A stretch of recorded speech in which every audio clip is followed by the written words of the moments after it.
Today we're taking a look at these MLB matches, which are happening on Thursday, September 9, 2021, and giving you match breakdowns, betting tips and predictions in general on these games. Welcome back to High Stakes, let's get straight into it. Also, don't forget to subscribe to get notified as soon as we release these sport prediction videos. And if you would like more betting tips and predictions, then check out our Patreon in the link down below. Our new Patreon is a way for us to help you improve your chances of making more money. 5 plans are available for each and every one of you. You can get 30 extra betting picks all the way up to 270 extra betting picks per month. Stop wasting hours of your time searching for bad betting advice that ends up costing you a lot of money. Join the High Stakes Patreon now and get the best betting picks and advice. Los Angeles Dodgers vs St. Louis Cardinals. St. Louis is also right around .500 against the spread at 68-69, while being down a small amount on the money line for the season. Overs are 62-67.7 for the Cardinals, with just one of their last 4 games going over the betting total.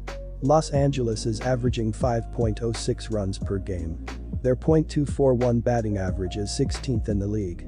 Their .329 on base percentage is 5th, while their .421 slugging percentage is 9th. It has not been an easy season for the St. Louis offense, which is averaging 4.13 runs per game, with a 0.709 ops to rank inside the bottom 10 in baseball. St. Louis pitching is right around league average with a 4.15 combined ERA, with an MLB worst 4.00 BB9 ratio leading to some problems. Justin Turner leads Los Angeles with a .279 batting average, while Max Muncy leads the team with 30 home runs and 78 RBI. The Cardinals are set for a bullpen day on Thursday, with Jake Woodford likely to open after tossing 5.1 scoreless innings in relief last Saturday against the Milwaukee Brewers, allowing just 2 hits while striking out 5. Woodford has made 21 appearances including 3 starts, going 2-3 with a 4.47 ERA overall. O'Neill is having a breakout season to lead the St. Louis offense, with an 0.867 ops, 23 homers, 54 RBI, and 11 steals in 113 games. Los Angeles's pitching has been better than the team's offense. Opponents have a .208 batting average against the Dodgers, which is first in the league. Their 2.97 ERA is also first, as is their 1.10 whip. My betting advice is to pick Dodgers minus 1.5. Chicago White Sox vs Oakland Athletics. Sean Manaea surrendered 2 runs on 5 hits over 7 innings while taking a no decision in Friday's 11-10 loss to the Blue Jays. Manaea was wheeling and dealing throughout the start, fanning 9 Jays without walking a batter. The only runs to score on his watch came when Teoscar Hernandez bopped a 2-run homer in the 4th inning. The A's held an 8-2 advantage heading into the bottom of the 8th, but Manaea ended up with a no decision, rather than a win, when the Jays erupted for 6 runs in the frame to tie up the game. The A's are 13th with 173 home runs hit, 15th with 623 runs scored, and 18th with a .315 on-base percentage. Matt Olson leads the A's in the Triple Crown categories with a .273 batting average, 32 home runs, and 90 RBI. The 29-year-old southpaw will bring a 3.91 ERA, 1.22 whip, and 165.36 KBB ratio, 149 2/3 innings, into this showdown with the White Sox to close out the series. Coming into this game, Oakland remains 3.5 games back of the Red Sox for the final wild card spot with only 24 games remaining. This game is a big one. The Oakland Athletics are fading at the wrong time after dropping their 4th straight game on Tuesday. The A's went into Wednesday's contest with a 74-64 record, 3.5 games behind the Boston Red Sox for the 2nd wild card spot, and 1.5 games behind Toronto, and 1 game behind Seattle.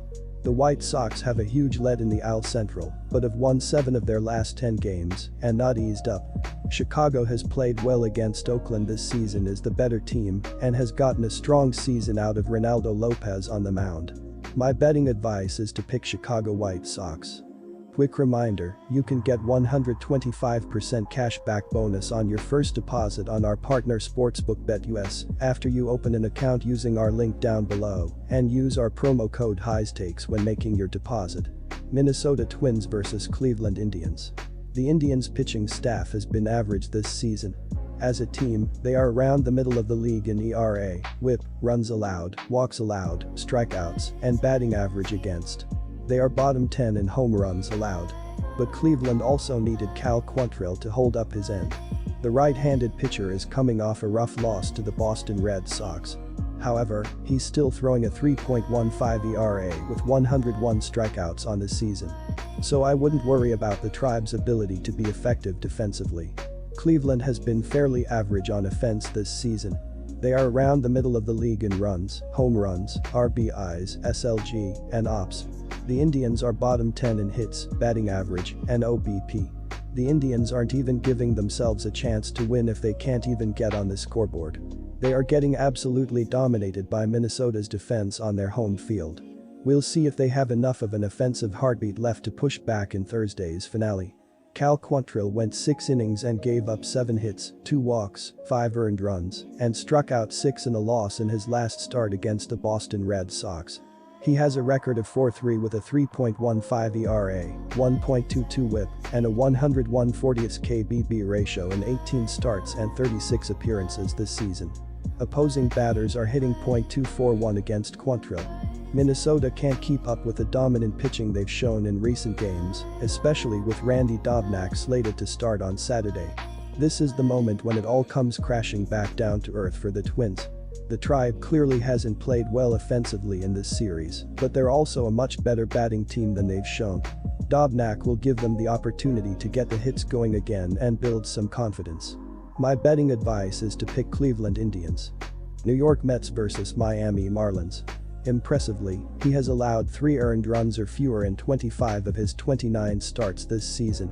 He'll carry a rock-solid 2.93 ERA, 1.15 WHIP, and 136/39 KBB ratio across 156 innings, 29 starts, into this favorable road tilt against the Marlins. After a rocky start to August, the Mets find themselves 4 games behind the Braves for first place in the National League East, with only 25 games remaining. These matchups against lesser opponents will be crucial to closing the gap in the division. A former top prospect, Luzardo's peripherals haven't translated to the big leagues. He was solid in limited action with the Athletics last season, going 3-2 with a 4.12 ERA in 12 games, 9 starts, but has regressed on the mound in 2021. In 20 games, 13 starts, Luzardo has fanned only 8.88 batters per 9 innings of work, while walking a disappointing 4.50 batters per 9. He's also struggled with the long ball, giving up an unsightly 2.13 HR9 and a home run per fly ball rate of 19.3%. My betting advice is to pick Miami Marlins. Good luck to all of you. That's it for this video. Stay tuned and stay safe for the next betting tips and advice.